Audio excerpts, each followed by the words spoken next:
குமார், இதில் பாஜகவோடு அதிமுக கூட்டணியில் இருந்ததுனால தான் பல திட்டங்களை வந்து தமிழ்நாட்டுக்குள்ளே வந்துச்சு. ஜிஎஸ்டியிலிருந்து, நீட்டிலிருந்து அல்லது உதயமின் திட்டத்திலிருந்து பல திட்டங்கள் உள்ளே வர்றதுக்கான காரணமாக அதுதான் மறைச்சி கல்லூரிகள். ஆ, இது எப்படி பார்க்குறீங்க நீங்கள்?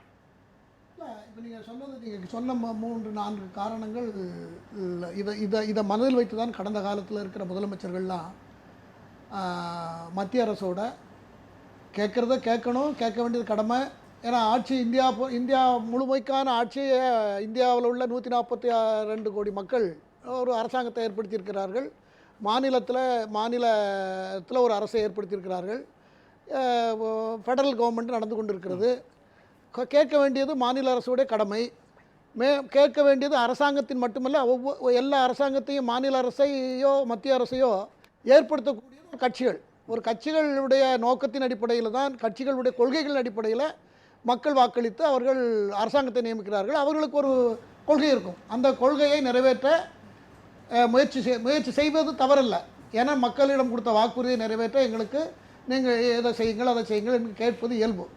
ஆனால் மத்திய அரசை பிளைண்டாக எதிர்க்கிறது தான் எங்கள் கொள்கைன்னு ஒரு கட்சி ஒரு மாநிலத்தில் இருக்கிறாங்க. எல்லாத்துலேயும் பொழுது விடிஞ்சா நீங்கள் ஒன்றுமே இப்போ ஒன்றும் இல்லை.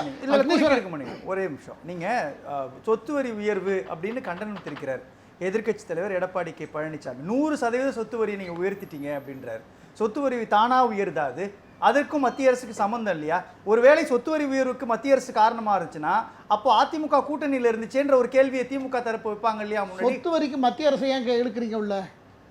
அவங்க கொண்டு வந்த திருத்தத்தினுடைய அடிப்படையில் தானே கொண்டு வந்தாங்க. அது என்ன ஒரே நிமிஷம், உதயமின் திட்டத்தில் வருஷம் மின் கட்டணம் உயருது.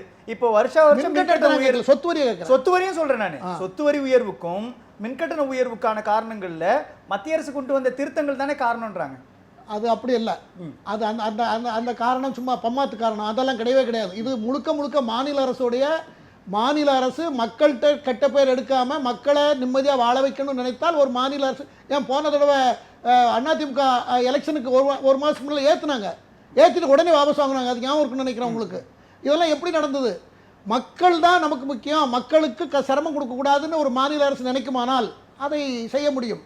இப்போ 1951 2021 வரைக்கும் 4.4 லட்சம் கோடி கடன் வாங்கியிருக்கிறது தமிழ்நாடு. நம்ம பேரில், உங்கள் பேரில், என் பேரில் ஆளுக்கு 2 லட்சம். நம்ம 2 பேருக்கும், நம்ம 4 பேருக்குமே ஆளுக்கு 2 லட்சம் கடன் இன்னைக்கு.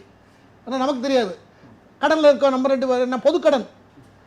அது 51 கிட்டத்தட்ட 2021 வரைக்கும் 4 லட்சம் கோடி கடன். ஆனால் 2021 2025 இப்போ நடப்பு ஆண்டு வரைக்கும் இப்போ 9.62 லட்சம் கோடி கடனாக இருக்கிறது. ஏன் கடனாச்சு அப்படின்னா இவங்க என்ன திட்டத்தை, என்ன பெரிய திட்டத்தை நிறைவேற்றினாங்க அதுக்கு அவங்க தான் சொல்லணும். ஏன் கடனாச்சுன்னு சொல்றீங்க? ஒரே நிமிஷம், நீங்க கடனாச்சுன்னு சொல்றீங்க, அதுக்கு தார்மீகமான ஒரு சாதாரண தமிழ்நாட்டினுடைய குடிமகனா ஒரு பிரஜையா இருந்து நீங்க கேட்கக்கூடிய கேள்வி சரி. ஆனால் மத்திய அரசு ஒதுக்க வேண்டிய நிதி தமிழ்நாட்டுக்கு வந்துச்சுன்னா ஏன் தமிழ்நாடு அரசாங்கம் கடன் வாங்கும்? நீங்க எப்படி கேட்குறீங்க? எதை வச்சு கேட்குறீங்க? மத்திய அரசு நிதிங்கிறது எதை வச்சு கேட்குறீங்க? ஒரே ஒரு கேள்வி கேட்குறேனே. இப்போ கல்விக்கான நிதி எனக்கு கொடுங்கன்னு சொல்லி கல்வித்துறை அமைச்சர் கேட்குறாரு, அன்பில் மகேஷ் பொய்யாமொழி கேட்குறாரு. அதுக்கு மத்திய கல்வித்துறை அமைச்சர் என்ன சொல்லியிருக்கணும்? தர்மேந்திர பிரதான், நாங்கள் தரோங்க, இப்போ எங்கள் கையில் காசு இல்லைங்க, அப்போ அடுத்த மாதம் தந்துடுறோன்னு கூட சொல்லலாம். ஆனால் நீங்கள் தேசிய கல்விக் கொள்கையை ஏற்றுக்கிட்டாதான் நான் உங்களுக்கு நிதி தருவோன்னு சொல்கிறது சரியான பார்வை. அப்போது மத்திய அரசிடமிருந்து மாநில அரசுக்கு வர வேண்டிய நிதி ஒழுங்காக வராதனுடைய விளைவு தானே கடன் வாங்க வேண்டிய தேவை வருது. மிஸ்டர் ரீகன், நீங்கள் ரொம்ப கிளாரிட்டியோட கேள்வி கேட்பீங்க.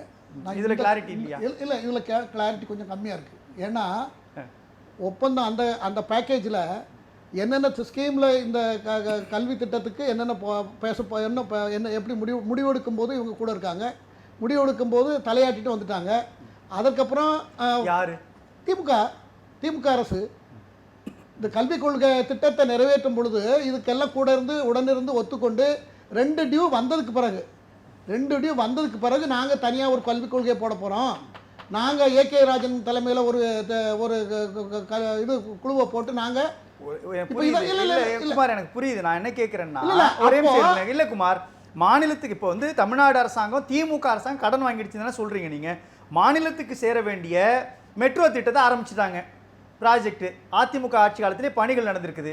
ஆனால் அதுக்கான நிதியை அலாட் பண்ண மாட்டேன்றாங்க மத்திய அரசாங்கம். இப்போ மெட்ரோ திட்ட பணியை நம்ம கிடப்புலையும் போட முடியாது, நிறுத்தியும் வைக்க முடியாது, நடத்தி ஆகணும். அப்ப என்ன பண்ணுவாங்க? அவங்க கடன் வாங்குறாங்க. 2வது திட்ட பணி இப்போ முழுக்க மத்திய அரசு. எத்தனை கடிதத்துக்கு அப்புறம் கொடுக்கப்பட்டது? இல்ல இது அது மத்திய அரசு. நீங்க நான் ஒண்ணே ஒன்று சொல்றேன், ரொம்ப நீ 1 to 1 பேசினா நல்லா இருக்கும். இது மத்திய அரசு திட்டம், மத்திய அரசை பத்தி திமுக அரசு சொல்றது பூரா உண்மைக்கு புறம்பானது. நான் பொய்ன்னு கூட சொல்லி அவங்கள சரி, ஓகே, இதை விட்டு புறம்பானது. இப்போ ஜிஎஸ்டி தொகையை கொடுங்கன்னு சொல்லி திமுக அரசாங்கம் கேட்குது. நிதியமைச்சராக பிடிஆர் பழனிவேல் தியாகராஜன் இருந்தப்பையும் பலமுறை கடிதம் எழுதுறாரு. அந்த கூட்டங்களில் போயிட்டு கூட நேரடியாக கேட்குறாரு. அப்படி இருந்து கொடுக்கல. இது வந்து திமுக வந்து விமர்சிக்குது, பொய் சொல்லுதுன்னு வச்சுக்கிட்டிங்கன்னா, இதுக்கு முன்னாடி நிதியமைச்சராக அதிமுக ஆட்சி காலத்தில் இருந்த ஓ பன்னீர்செல்வமும் அதானே செஞ்சாரு. எங்களுக்கு ஜிஎஸ்டி பணம் கொடுங்க, ஜிஎஸ்டி பணம் கொடுங்கன்னு கேட்டுட்டு இருந்தாரு. அது என்னைக்காவது டிவியில் அந்த மாதிரிலாம் வந்துதா?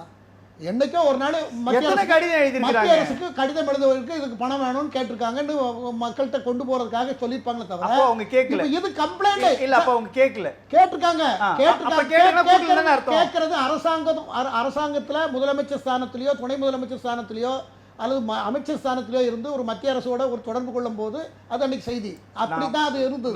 ஆனால் இன்றைக்கு எப்படி குமார், நான் கேட்கிறேன், சுபேர் சொல்லக்கூடிய விஷயமும் அதுதான். தமிழ்நாட்டினுடைய உரிமை சார்ந்த பல விஷயங்கள்ல அதிமுக பாஜகவோட நிலைப்பாட்டை எடுத்ததனுடைய விளைவு தான் தமிழ்நாடு பின்தங்கி இருக்குன்ற. தமிழ்நாடு நாங்க முன்ன இருக்கோம்னு சொல்றதே இதே அரசு தானே. நாங்க எல்லா மாநிலத்தோட முன்னால் நம்பர் 1 இருந்துட்டு இருக்கோம் தானே இதே அரசு சொல்லி. இல்ல அப்படிதான் சொல்றீங்க. அப்புறம் அப்ப இப்ப அவர் கேக்குறாரு, அவரு சமர சிக்ஷா அபியான் கிட்டத்தட்ட 5000 கோடி ரூபாய் நிப்பாட்டி வச்சிருக்காங்க சார் கல்வி நிதி. அதை கொடுக்க மாட்டேங்கிறாங்க. முதல் 10 திட்டத்துல இந்தியாவில் உள்ள மாநிலங்கள்ல ஃபர்ஸ்ட் 10ல தமிழ்நாடு இல்ல சார். இல்லையா? எந்த டேட்டாவை சொல்றீங்க? எந்த டேட்டா சொல்றீங்க? எடுத்து காமிக்கிறேன் சார். இப்ப எடுத்து காமிக்கிறேன். ஜிடிபில தமிழ்நாடு இல்ல. இப்ப தமிழ்நாடு இல்ல. டாப் 10ல இது இல்ல. நான் இப்ப எடுத்து காமிக்கிறேன். எடுத்து காட்டுங்க. எதுல காட்டுறீங்க? நான் இப்ப எடுத்து காமிக்கிறேன். டாப் 10ல நான் இத பலமுறை சொல்லியிருக்கேன். இதே அரங்கிலும் சொல்லியிருக்கேன். இன்னும் பல டாப் 10ல ஜிடிபில தமிழ்நாடு இல்ல. தமிழ் கல்வி கொள்கை ஜிடிபிக்கு போகாதீங்க. ஜிடிபிக்கு கல்வியில கல்வியினுடைய எல்லா வகையான தரத்திலையும் 10 மாநிலத்துக்கு ரேங்க் போட்டுருக்காங்க. இல்ல நான் இப்ப எடுத்து காமிக்கிறேன் சார். அது அதிமுக ஆட்சி காலத்துல விருதுகள்லாம் வாங்கியிருக்காங்க எம் குமார். இல்ல அது பல விருதுகள்ல அதிமுக ஆட்சி காலத்துல வாங்கியிருக்காங்க. கல்வியில நம்ம நிலைமை எப்படி இருக்கு? நான் ரொம்ப போரான நிலைமையில இருக்கு. நான் கடந்த பாருங்க சார், நீங்க ஆதாரம் எல்லாம் சொல்லாதீங்க சார். ஒரே ஒரு உதாரணத்தை சொல்றேன். ஒரு பானை சோத்துக்கு ஒரு சோறு போதும் பதம். நான் போன வாரம் திருநெல்வேலி போயிருந்தேன். ஒரு ஸ்கூலுக்கு போயிருந்தேன். ஒரு ஸ்கூல். அந்த ஸ்கூலில் மாணவர்கள் மொத்தமே 2 பேர். வாத்தியார் எல்லாம் 4 பேர் வாத்தியார் இருக்காங்க. அவங்களுக்கு மாத சம்பளமே ஒரு 4.5 லட்சம். எல்லாத்துக்கும் சேர்த்து செலவு எல்லாம் சேர்த்து கொடுத்துட்டு இருக்காங்க. எந்த பகுதி சார் இது? நாசரேத் பக்கத்தில் ஒரு லாஜிக்கா இருக்குதா நீங்க சொல்றது? அத்தனை வேலையை நிமித்தமா நீங்க போடுங்க. இன்னும் ஒரு பள்ளி ஒரு ஸ்கூல்ல 4 ஆசிரியர்களுக்கு 2 மாணவர்கள் இருக்காங்க. ஆமா சார், நான் இவ்வளவு அரசு பள்ளியுடைய நிலவரம் அப்படி என்று நான் வருந்தினேன். ஏன் என்று சொன்னால் அந்த ஊரெல்லாம் சொல்ல முடியும். நாளைக்கே நீங்களே போய் வெரிஃபை பண்ணலாம். கேமரா அனுப்புங்க, போய் எடுத்துட்டு வந்துருங்க. நான் எல்லாம் அட்ரஸ் எல்லாம் கொடுத்துறேன். 4 பேருக்கு 4 ஆசிரியர், 2 ஸ்டூடெண்ட்டுக்கு 4 வாத்தியார், 2 மாணவர்கள் 4 வாத்தியார். அப்ப தமிழ்நாட்டுல அவ்வளவுக்கு இருக்காங்கன்னா பெருமை தானே சார்? அப்ப இதுதான் கல்வி நிலவரம். இல்ல, அது பெருமை தானே. 2 மாணவர்களுக்கு 4 ஆசிரியர்ன்றது பெருமையான விஷயம் தானே சார். என்ன இந்த 2 மாணவர்களுக்கு 4.5 லட்சம் கோடி ரூபாய் 4.5 லட்சம் ரூபாய் மாசம் செலவு பண்ணிட்டு இருக்காங்க சார். சம்பளம் எல்லாம் 1 லட்சம் ரூபாய்க்கு மேல சம்பளம். அப்ப இதுதான் கல்வி இல்ல. அப்ப ஏன் அரசு பள்ளிக்கு எல்லா மாணவர்களும் தனியார் கல்வியில் போய் படிச்சிட்டு இருக்காங்க? இதுதான் அதுக்கு அர்த்தம். எல்லாம் இங்கிலீஷ் மொத்தத்திலேயே. ஆக அந்த ஸ்கூல்ல 5வது வகுப்பு வரைக்கும் அது ஏனா இது அது கிராஸ் செக் பண்ண வேண்டியிருக்கும். இல்ல அது கிராஸ் செக் பண்ண வேண்டியது இருக்கும். அதுக்கு வந்து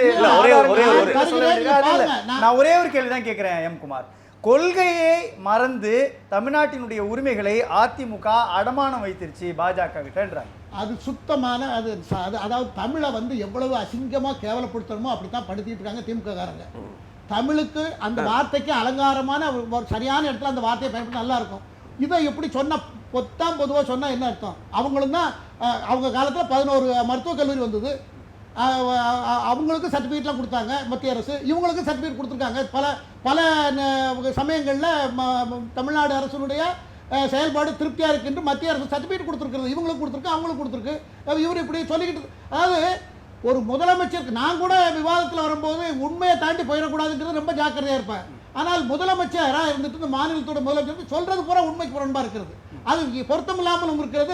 மக்கள் எல்லாம் இதுல என்ன இப்ப அவரே கேக்குறாரு, மணிப்பூர்ல ஒரு கலவரம் நடந்துச்சுன்னா அதுக்கே அவங்க பேச மாட்டேன்றாங்க. ஒரு மனிதாபிமான அடிப்படையில பேசுறாங்க. கலவரத்தை கண்டிக்கிறேன்னு அவர் ஆர்ப்பாட்டம் அவர் சொல்லலையா? இல்லன்றாங்க. சரி ஓகே, சரி ஓகே, அதை விடுங்க. வக்ஃபு திருத்த சட்ட மசோதான்னு ஒண்ணு கொண்டு வந்திருக்காங்க.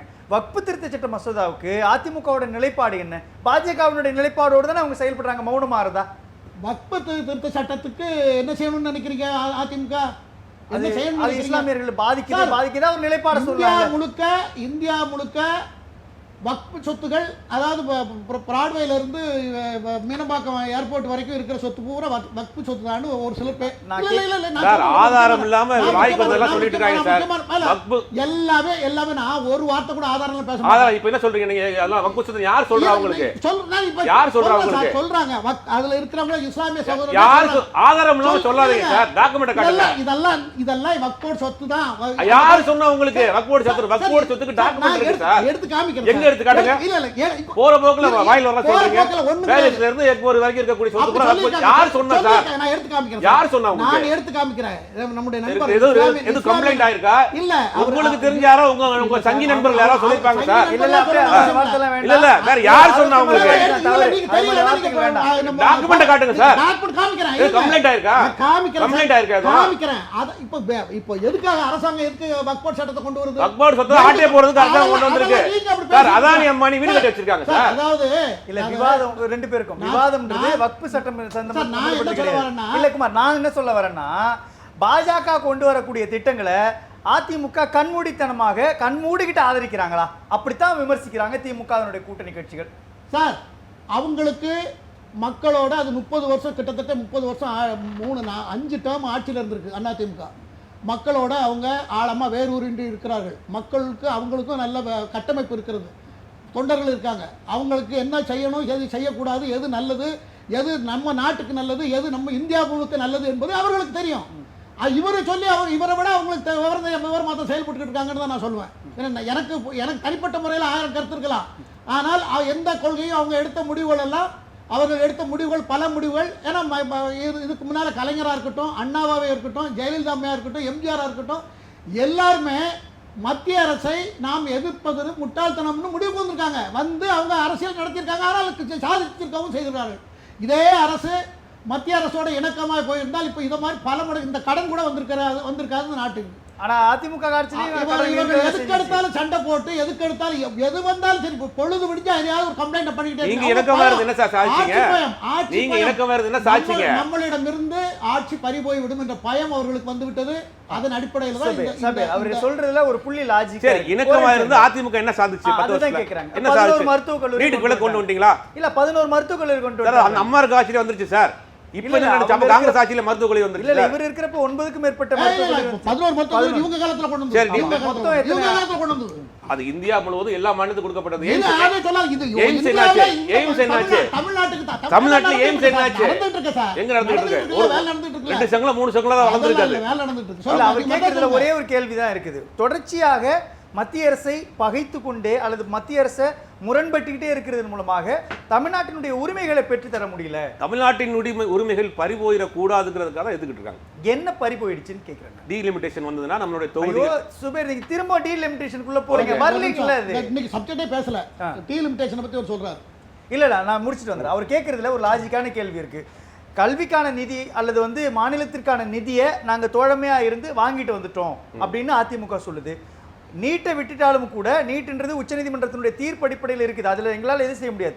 ஆனால் 11 மருத்துவக் கல்லூரியை உள்ளே கொண்டு வந்துட்டோமே, மாநில உள்ளாட்சிக்கு தேவையான நிதியை நாங்கள் உள்ளே வாங்கிட்டு வந்துட்டோமே, இது எல்லாமே தோழமையாக இருந்ததுடைய விளைவு தானே. தொடர்ச்சியாக நீங்கள் விமர்சிச்சுக்கிட்டு மத்திய அரசோட பகையோடு இருந்துட்டு தொடர்ச்சியாக நாடாளுமன்றத்தில் முற்றுகையிட்டதன் மூலமாக தமிழ்நாட்டினுடைய உரிமையை பறி கொடுத்துட்டீங்கன்றாங்க. அப்போ அவங்க கல்வி புதிய தேசிய கல்வியை கொள்ளையை ஏற்றுக்கங்க. 5000 கோடி ரூபா அவங்களுக்கு ஃபண்டை ரிலீஸ் பண்ணுறாங்க. இது அரசியல் சட்டத்தில் இருக்கா? ஒரு மாநில அரசு கொடுக்க வேண்டிய நிதி நிப்பாட்டி வச்சுக்கிட்டு நீங்கள் சேர்ந்தா தான் நாங்கள் கொடுப்போங்கிற ஒரு மிரட்டல்றது இருக்கா? நான் ஒன்று கேட்குறேன். இதுக்கு நீங்க புதிய கல்விக் கொள்கை ஏற்றுக்கிட்டு புதிய கல்விக் கொள்கையில் நிறைய குறைபாடுகள் இருக்கு. இங்க வந்தா டிராப் அவுட் அதிகமா இருக்கு. எனக்கு புரியுது. நான் கேட்கறது இதுக்கு முன்னாடி அதிமுக ஆட்சி காலத்துல கல்விக்கான நிதி ஒதுக்கப்பட்டுச்சு இல்லையா? அப்ப புதிய திமுக கல்விக் கொள்கையை ஆட்சிக்கு கொண்டு வந்ததுக்கு வரலையே. பிறகு ஏன் இந்த மாதிரியான சிக்கல் அதிகரிக்குது? அப்போ புதிய கல்விக் கொள்கை கொண்டு வரல, இப்பதான் இம்ப்ளிமெண்ட் பண்ண போறாங்க. இந்த இம்ப்ளிமெண்ட் பண்ணா சிக்கல் வரும்ன்றாங்க, எதிர்க்கிறாங்க. இது வரைக்கும் முன்னாடி 4 வருஷம் எதிர்க்கலையே. இம்ப்ளிமெண்ட் பண்ண போறப்ப தான் எதிர்க்கிறாங்க. இம்ப்ளிமெண்ட் பண்ண போறப்ப தான் அதுல இவ்வளவு சிக்கல் இருக்கு. 3, 5, 8க்கு பொதுத் தேர்வு. 3ஆவது படிக்கிற பிள்ளைக்கு பொதுத் தேர்வு வைப்பீங்களா? 5ஆவது படிக்கிற பிள்ளைக்கு பொதுத் தேர்வு வைப்பீங்களா? 8ஆவது படிக்கிற பிள்ளைக்கு பொதுத் தேர்வு வைப்பீங்களா? டிராப் அவுட் சிஸ்டம் அதிகமாகும். இதெல்லாம் வேண்டாம், புதிய கல்விக் கொள்கை இருக்கு, ஏத்துக்கிற மாட்டோங்கிறாங்க. இப்போ அவர் கேட்குறது என்னதுன்னா, இப்போ புதிய கல்விக் கொள்கை அல்லது தேசிய கல்விக் கொள்கையை நடைமுறைப்படுத்துறதுக்கான பிளான் இருக்கிறப்போவே இவங்க எதிர்க்க தயங்கிட்டாங்க. ஒருவேளை அப்போ எதிர்த்தீங்கன்னா கல்விக்கான நிதி ஆட்டோமேட்டிக்காக இப்போ வந்திருக்கும். அப்படித்தான் தொகுதி மறுசீரமைப்பு விஷயத்திலையோ அல்லது மக்கள் தொகை கணக்கெடுப்பு விஷயத்திலையோ சரியான நிலைப்பாட்டை அதிமுக முன்பே எடுத்துருந்துச்சுன்னா பிரச்சனை இல்லை. அப்போ நிலைப்பாடு எடுக்க வேண்டிய நேரத்தில் அதிமுகவும் பாஜகவும் ஒன்னா சேர்ந்ததனுடைய விளைவை நாங்கள் இப்போ சமாளிச்சுட்டு இருக்கிறோம் அப்படின்ற கருத்தை முன்வைக்கிறேன். அவர் ஒரு நிலைப்பாட்டில் பேசுகிறார். அவரை நான் குறை சொல்லலை. என்னுடைய பாயிண்ட் என்னென்னா இந்தியாவுக்காக, இந்தியாவினுடைய ஒட்டுமொத்த மக்களுக்காக ஒரு பரந்த கொள்கையை ஒரு மத்திய அரசு ஏற்படுத்தி அந்த எல்லா மாநிலங்களும் அதை சரி என்று ஏற்றுக்கொண்டதுக்கு பிறகு தமிழ்நாடு மட்டும் அதை எதிர்த்து கொண்டு கலகத்தை உண்டு பண்ணி கொண்டே இருந்தால் யாருக்கு தான் அவர் நல்ல அபிப்பிராயம் வரும்? சமஸ்கிருதத்துக்கு எத்தனை கோடி சார் ஒதுக்கீங்க? ஒரு சின்ன இடைவேளை எடுத்துக்கலாம், நான் வந்துடுறேன். அதே நான் இந்த டீலிமிட்டேஷனை பற்றி நான் சொல்றேன். ரெண்டாவது சுற்றுல சொல்லலாம், அடுத்த சுற்றுல சொல்லலாம். இன்றைய